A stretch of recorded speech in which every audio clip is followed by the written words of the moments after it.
अब हामी चाहिँ ओखरोलतर्फ भाइको घरतिर हिँड्न लाग्यौँ। भोलि चाहिँ हाम्रो आमाको तिथि भएको हुनाले हामी जाँदैछौँ। बुइनी टिका लु छिटो आइज, आइहाल त। लु हिँडिहालेँ, म चाहिँ हिँडेँ। लु आइज नि।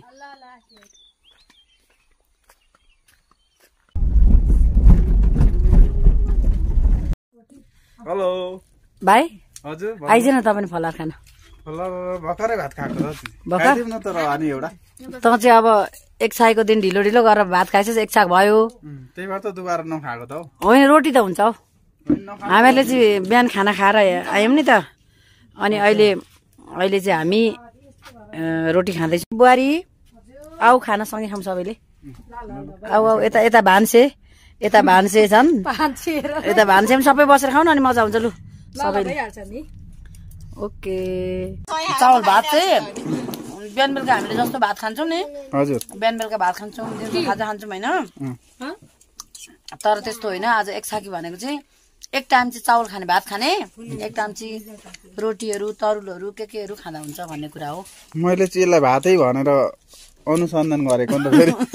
यसलाई कसरी भात हुन्छ हौ? यो त रोटी हो नि त। यो पनि खानैमा आयो भनेर अनुसन्धान गरेँ नि त मैले चाहिँ। गल्ती भयो कि? खास गरी यो भातको काम पनि गर्छ गर्न चाहिँ। तर चावल पकाएर भात पकाएर खम खायो भने त अलिकति चाहिँ अलग छ नि त। रोटी हो नि त, जस्तो होइन। यो झन् त अगाडि आउने फुपू बज्दै सुतेका, फुपू बज्दै मिलेका भन्दै सुतेका नि। मलाई माया गर न। कति नामी देखेकी छौ त तिमी त भिडियोमा उठ्यौ। अनि तिमी भोलि स्कुल जान्छौ? ए तिम्रो स्कुल मलाई पनि देखाउ ल, लैजाऊ ल। अनि तिम्रो मिस मलाई पनि देखाउ ल। मिस हुनुहुन्छ कि सर हुनुहुन्छ? मेरो भाइको घरमा आएको छु म चाहिँ। मेरो भाइको घरमा चाहिँ आज आमाको श्राद्ध गर्दैछौँ र यहाँनिर सब्जी केलाउने क्रम चल्दैछ।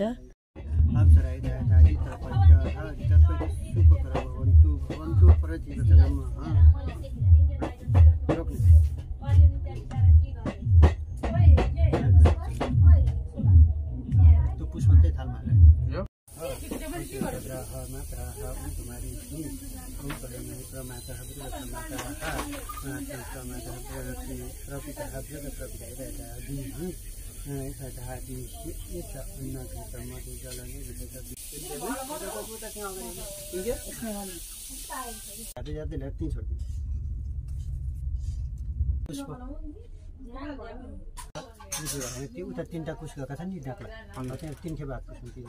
पुष्पात बोकेर ओम वृदान्तम ओम वृदान्तम धातारम ओम धातारम ओम वृदान्तम सन्तु ओम सन्तु ओम तत ब्रह्मा आसत चन्दनको दुनु मलाई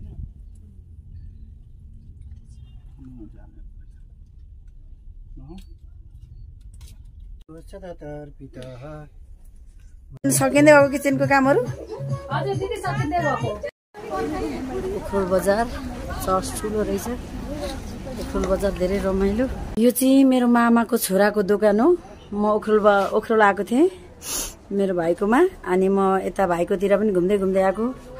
यस्तो मस्त तरिकाले चाहिँ दोकान गरेर बसेको रहेछ। एकदम रमाइलो लाग्यो, खिच्न मन लाग्यो यसो हल्का मेमोरीको लागि। भाइको दोकान चाहिँ दुईटा चलाउँदो रहेछ। एउटा चाहिँ फर्निचर दरवाजहरू पनि र कपडाहरू, एउटा चाहिँ भाँडाको पसल सबै थोक भएको रहेछ। एकदम खुसी लाग्यो। भाइ चाहिँ एकदम मभन्दा धेरै भाइ हो, तर व्यापारीको खल्ली भएको छ यो मान्छे।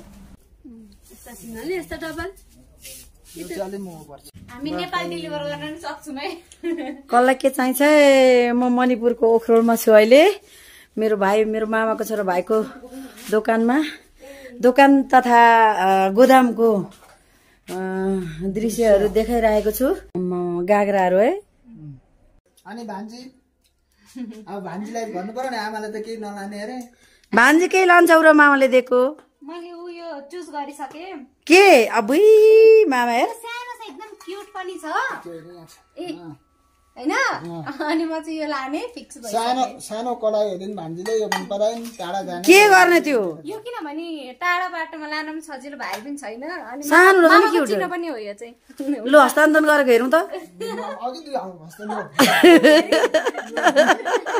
यहाँभित्र पसिओरी अब हामी चाहिँ आँप खाने तयारीमा छौँ यो चाहिँ सब्जी मार्केट कस्तो रमाइलो सब्जी मार्केट नयाँ नयाँ चिजहरू यो मणिपुरको अकबरे मणिपुरको उमरक चाहिँ यस्तो पाउँछ जस्तै नेपालमा अकबरे भन्छ मणिपुरमा उमरक भन्छ नागा जाति हुन्छ यहाँ चाहिँ नागा जातिले गरेको व्यापार हो यो चाहिँ सब्जीहरू यसरी